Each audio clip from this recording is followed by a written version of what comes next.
Hindi ko matiis. Nakikita ko na parang itong mga pulis pinagluloko. I'm sorry, I have to walk out. Hindi ko kaya to. Senator Raffy Tulfo nag-walk out sa pagdinig ng Senado ng Committee of Public Orders and Dangerous Drugs kaugnay sa pagkawala ng mag-ama sa Bulacan at ng aspiring beauty queen na si Catherine Camilon. Hindi napigilan ni Senator Raffy Tulfo ang kanyang sarili at nag-walk out sa hearing na pinamumunuan ni Senator Ronald Bato de la Rosa. Unang kinondena ni Tulfo ang mga pulis Bulacan na isinasangkot sa umunoy iligal na pag-aresto sa kaso ni Rodelio Vicente.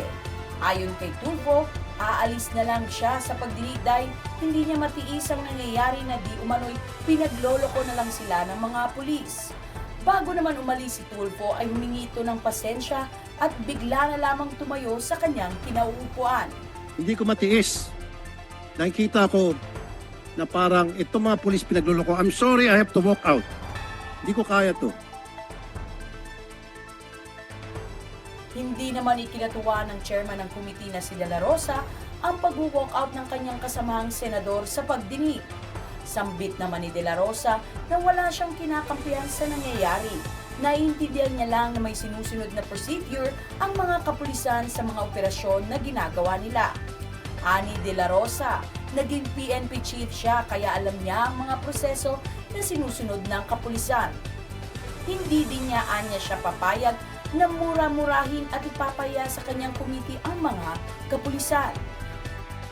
Hindi ko lang matanggap-tanggap for the record na kayo ay pinagbumura dito. Ha? Ayaw na ayaw kong mumurahin yung taong naka-uniforme, mumurahin, wawalang hiyain. Yan ang hindi ko matanggap-tanggap. Kung dapat kayo murahin, doon sa labas. Huwag dito sa hearing. Dagdag pa niya, hindi niya kinakampihan ng mga pulis. Gusto lang umano niya na lumabas ang katotohanan ng maayos at sa tamang paraan. Hindi din umano na maganda na pinagbintangan siyang binibaby ang mga kapulisan. Anya kapag may abusadong pulis, parusahan at bigyan ng karampatang aksyon, pero hindi din naman pwedeng tratuhin na parang pugad ng kriminalang Philippine National Police dahil sa pagkakasala ng iba.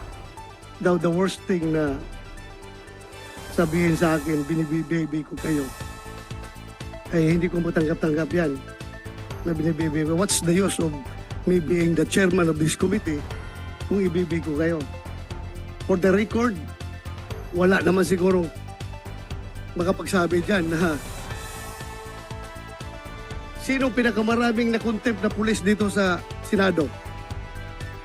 Kaninong komite pinakamaraming na-contempt na pulis at saka mga witnesses? Ako. Kaya wala ko pakialam kung sino kayo, kung dati ko kayong tao, basta kamali kayo, mumalasin kayo sa akin.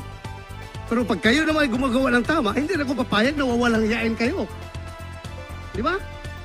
Fair lang tayo dito. Fair. Ayaw kong sabihin, porque dati akong pulis, bibibihin ko kayo? No. Record shows. And record will vindicate me na ako ang pinakamaraming pinakulong na pulis dito sa Senado. Ako ang pinakamaraming. Pero record shows also, kapag nakita ko ng pulis ay totoo ang sinasabi, ay by all means, dipinsahan ko rin yung pulis. Di ba? Bakit naman wawalang hiyain yung pulis kung dapat hindi dapat walang hiyain?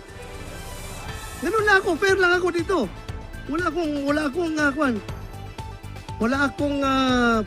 akong pinapaboran dito.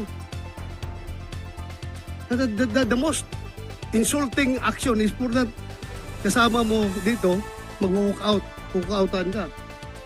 Ito ang News Report!